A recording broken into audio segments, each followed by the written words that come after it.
నేను ఈ నియోజకవర్గ పరంగా అయితే నీ మాట ఇస్తే మాత్రం తప్పను, వీళ్ళందరికీ తెలుసు. నీకు మాత్రం ఎట్టి పరిస్థితుల్లో మాట ఇస్తాను, నువ్వు మాత్రం నేను చూసుకుంటాను. ఓకేనా? అర్థమైందా నీకు? నువ్వు మాత్రం అది గుర్తుపెట్టుకో. వదిలేసి నేను తన్ని తేలేను కానీ నేను నిలబడగలను. బాబు నా కొడుకు తీసేసాడు కూడా ఏ అబ్బాయి ఎలాగుంటారు ఏదో అయిపోయిందని మాట కూరలు లోటు రాలేదు. తిరిగి వెళ్తే కూరలకు వస్తున్నారంటే నా కొడుకు కూరగాయలు పేరకంటే అందరిగా మాట్లాడుతున్నారు. మాకు న్యాయం చేయండి బాబు. లేదు, నేను చూసుకుంటానమ్మా, నాకు వదిలి నేను చూసుకుంటాను. నీ కొడుకు అనుకో, నేను చూసుకుంటాను చెప్తున్నాను కదా చెల్లి. నేను నువ్వు కూడా ధైర్యంగా ఉంటాను. జాగ్రత్త, నేను దగ్గర చూస్తాను. నేను ఎంత చిన్న పిల్లోడు, భవిష్యత్తు ఉంది, ఎట్టి పర్సెంట్ ఫ్యూచర్ ఉన్న పిల్లోడు. ఆ ఫ్యూచర్ ఉన్న పిల్లోడు ఇప్పుడు పోనీ వీళ్ళు చేసిన కుంభకర్ణులాగా ఒక్కొక్కరు పడుకొని డిపార్ట్మెంట్లు పడుకుని పోయి ఏమాత్రం న్యాయం చేయడానికి కూడా ముందుకు రావట్లేదు. అన్యాయం చేసి కూడా బతుకుతున్నారు. ఆ అన్యాయం వెనకాల నేను చెప్తున్నాను శాండ్ మాఫియా ఉంది. వాళ్ళు ట్రాక్టర్తో వచ్చి గుద్దేసిన తర్వాత రెండు కారణాలు ఏంటంటే, ఒకటి స్ట్రీట్ లైట్స్ ఎందుకు లేవండి ఇంత దారుణంగా.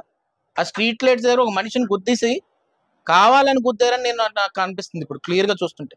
గుద్దిన తర్వాత ఆ మనిషి మినిమం మానవత్వం ఉంటే, ఆ మానవత్వానికి తను ఏం చేయాలంటే కనీసం ఇక్కడ చెప్పవలసిన అవసరం. తను ఏం చేశాడు, ఆ మనిషిని పట్టుకొని చచ్చిపోతాడనే సమయంలోనే తీసుకెళ్ళి ఆ ఎలక్ట్రిక్ పోల్కి ఎక్కడో జారిపడి అక్కడి నుంచి వెళ్ళిపోయి, దాని తర్వాత అక్కడ ఉన్న కుర్రోలు తీసుకెళ్లారు. ఆ కుర్రోలతో పాటు ఒక వైఎస్ఆర్ నాయకుడేమో అక్కడ హాస్పిటల్ దగ్గరికి వెళ్ళాడని చెప్తున్నారు. ఇప్పుడు ఆ వైఎస్ఆర్ నాయకుడు కానీ ఎవరన్నా కానీ కొంచెమైనా ప్రజానీకం మీద కనీసం దృష్టి ఉన్నా, లేకపోతే ఏదైనా శాండ్ మీద వెళ్ళిపోయి అక్కడ ఎందుకు కుమ్మేసి తినేవాళ్ళని ఇదే ఉద్దేశం తప్ప, స్కాములు చేసి బతకాలని తప్ప ఈ ఎమ్మెల్యేకి కానీ ఇక్కడ ఉన్న నాయకులు కానీ ఏ మాత్రం కూడా ఉద్దేశం లేదు. నాకు ఇలాగ వచ్చిన వెంటనే, బయట నుంచి వచ్చిన వెంటనే, ఇలా చెప్పిన వెంటనే నాకు అనిపించింది ఒక ఫ్యూచర్ పోయింది. ఇక్కడ పార్టీలు ఇవన్నీ సంబంధం లేదని పక్కన పెట్టేద్దాం. ఈ అబ్బాయి ఈరోజు చనిపోవడం వల్ల వాళ్ళ ఫ్యూచర్ పోయింది, వాళ్ళ సిస్టర్ పెళ్ళి ఆగింది. ఈరోజు ఇంత దారుణమైన స్థితిలో ఉన్నప్పుడు వీళ్ళు ఆ శాండ్ మీద ఇష్టం వచ్చినట్టు కుమ్మేసి డబ్బులు సంపాదిస్తుంటే, వాసును ఇంకోళ్ళు శర్వం ఉంటారు, వాళ్ళిద్దరు కూడా ఇష్టం వచ్చినట్టు డబ్బులు దొబ్బుతుంటే, దాని తర్వాత ఈ ఎమ్మెల్యే వాళ్ళకి సంబంధించి సపోర్ట్ చేసి ఆ డబ్బులు నెల నెల వాడు దొబ్బుతుంటే, ఈ రోజేమో నర్సీపట్నంలోనేమో రోడ్ వైడనింగ్ లో మాత్రం బొగ్గు వాడుతానంటాడు, శాండ్ లేదంటాడు. ఇక్కడేమో శాండ్ తీసుకెళ్ళడానికి ఈరోజు ఒక్కొక్కరు కుమ్ముకొని ఈరోజు పొట్టలు పెంచుకొని ఇష్టం వచ్చినట్టు అవినీతి చేసి శాండ్ మీద స్కామ్ చేసి ఆ శాండ్ సంబంధించిన ట్రాక్టర్స్ వస్తుంటే ఈ అబ్బాయి ఏమో అక్కడ రోడ్డు మీద గుద్దీసి, ఎందుకంటే ఎవరు అడగకూడదు వీళ్ళు ఇంకా రోజు రాత్రి ట్రాక్టర్లు ఎందుకు తిరుగుతున్నాయి, లైట్లు ఎందుకు ఆగుతున్నాయి, లేకపోతే సీసీ కెమెరాలు ఎందుకు పనిచేస్తున్నాయి అడిగితే ఇలా గుద్దాడు. ఇప్పుడు గుద్దేసిన తర్వాత నేను ఒకటే అడుగుతున్నానండి, సరే నువ్వు ట్రాక్టర్తో గుద్దిసావు, గుద్దిన తర్వాత ట్రాక్టర్ వెళ్ళిపోయింది. ట్రాక్టర్ వెళ్ళిపోయిన తర్వాత ఈ అబ్బాయిని హాస్పిటల్లో తీసుకెళ్లి వైద్యం చేపించి బతికిచ్చి ఉండుంటే ఈ కుటుంబానికి ఒక అండగా నిలబడేవాడు. ఈ రోజు ఆ అబ్బాయి చచ్చిపోయాడు. చచ్చిపోయిన తర్వాత ఎందుకు చచ్చిపోయాడు, డిలే చేయడం వల్ల చచ్చిపోయాడు.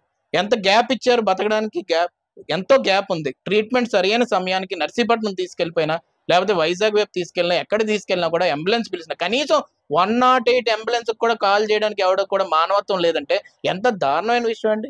ఇప్పుడు నిజంగానే గుద్దిచ్చో ఏదో చేసావు, చంపాలని ఉద్దేశం లేకపోతే ఎవరి చేతన కాల్ అయినా చేపించాలి. తీసుకెళ్ళిపోయి మాకారపాలెంలో పెట్టారు. మాకారపాలెంలో పెట్టిన తర్వాత యాక్సిడెంట్ 8కో 7:30కో ఎక్కడో అవుతే మళ్ళీ తల్లిదండ్రులు తెలిసేసరికి 11 గంటలకు తెలుసు. 11 గంటలు 12 గంటలకు అక్కడికి వెళ్ళేసరికి వాళ్ళందరూ జాయిన్ చేశారు, వెళ్ళిపోయారు. ఈ వాసు అనే వ్యక్తి వీళ్ళు వెళ్ళిపోయారు. వెళ్ళిపోయిన తర్వాత అక్కడి నుంచి నర్సీపట్నం షిఫ్ట్ చేశారు. నర్సీపట్నంలో కూడా ఏంటి పోస్ట్ మార్టం చేశారు. పోస్ట్ మార్టం చేసిన తర్వాత రిపోర్ట్ ఇవ్వడానికి ఈ రోజు దాకా డాక్టర్కి ఇన్ఫ్లుయెన్స్ ఎవరు చేస్తున్నాడండి?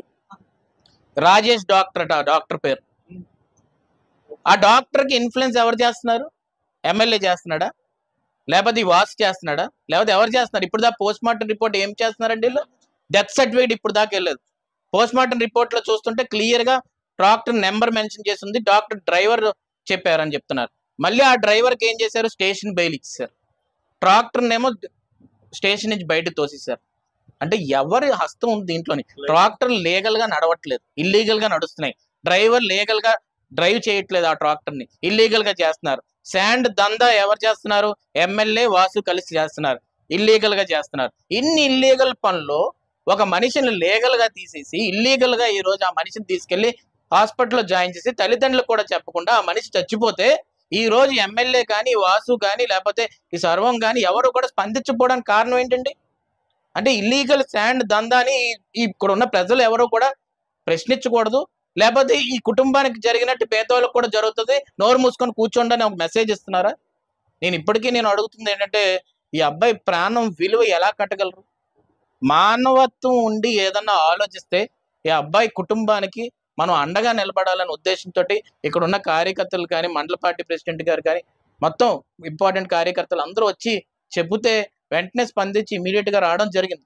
నేను ఈ సందర్భంగా ప్రెస్ ముందు కానీ ప్రతి ఒక్కరికి నేను చెప్తుంది ఏంటంటే, ఒకటి నెంబర్ 1 ఫ్యామిలీకి అండగా నిలబడవలసిన అవసరం ఉంది, వాళ్ళకి న్యాయం జరగవలసిన అవసరం ఉంది, వాళ్ళకి ఆర్థికంగా సపోర్ట్ చేసి రేపు రానున్న రోజుల్లో వాళ్ళ చెల్లి పెళ్లి కూడా జరిగి ఆ ఫ్యామిలీ మళ్ళీ ఈ అబ్బాయి ఉన్నప్పుడు ఏ విధంగా అయితే ఆనందంగా ఉండేవారో అదే విధంగా ఆనందంగా వాళ్ళు అమ్మగారి మొహంలో నవ్వు చూసే విధంగా మన అందరం కూడా ప్రవర్తించవలసిన అవసరం ఏంటంటే దాన్ని పట్టుదలగా తీసుకుని ముందుకు తీసుకెళ్లవలసిన అవసరం ఉంది. 1. 2, ఈ అబ్బాయి ప్రాణాలను పొట్టన పెట్టుకున్న ఈ వ్యక్తులు ఎవరైతే ఉన్నారు, ఇల్లీగల్ శాండ్ దందా చేసి ఉన్నారు, ఎందుకంటే మెయిన్ రోడ్ మీద కార్లు వెళ్ళి గుద్దేస్తే అది ఒక హిట్ అండ్ రన్ లా భావించవచ్చు, లేకపోతే ఆటో గుద్దేస్తే ఒక హిట్ అండ్ రన్ లా భావించవచ్చు. కానీ ఇల్లీగల్ శాండ్ దందా చేసి గుద్దితే ఇది హిట్ అండ్ రన్ ఎలా అవుతుందండి? కావాలని చంపినట్టు అవుతుంది. కావాలని చంపారని నేను ఎందుకు అంటున్నానంటే, గుద్దిన తర్వాత ఆ మనిషిని అలా జారిపెట్టవలసిన అవసరం ఏముందండి? మళ్ళీ గుద్దిన తర్వాత ఆ మనిషిని అలా పెట్టేసి ఎవరెవరికో చెప్పి ఈ వాసు హాస్పిటల్కి వెళ్ళవలసిన అవసరం ఏముందండి? నిజంగా తనకి ఆ అబ్బాయిని కాపాడుకోవాలనుకుంటే ఆ వాసు ఏం చేయాలి? ఇక్కడికి రావాలి. వీళ్ళు పట్టుకొని అమ్మ ఇలా జరిగిందంటే అమ్మ నాకు తెలిసింది నేను చూసుకోవాలని చెప్పాలి. ఆ సీఏ ఏమంటారంటే కాలువలో పడిపోయి చచ్చిపోయాడని చెప్తున్నారట స్టార్టింగ్ లో. అంటే కనీసం ప్రేమ వేసి ఏం జరిగిందో కూడా కనుక్కోకుండా పోలీసులు ఈ విధంగా మాట్లాడుతున్నారంటే ఎవరు ఒత్తిడి మీద మాట్లాడుతున్నారు? నేను ఒకటే చెప్తున్నాను, న్యాయపరంగా వీళ్ళకి న్యాయం జరగాలి, లేకపోతే నేను స్వయంగా తీసుకొని న్యాయపరంగా వాళ్ళకి న్యాయం జరిగేలా చేస్తాను. లేకపోతే ఎంఆర్ఓ ఆఫీస్ దగ్గర నేను ఒకటే అడుగుతున్నాను, ఈ డెత్ సర్టిఫికేట్కి ఎండిఓ ఆఫీస్ దగ్గర కానీ వాళ్ళ దగ్గర కానీ ఎందుకు ఇవ్వట్లేదు మీరు?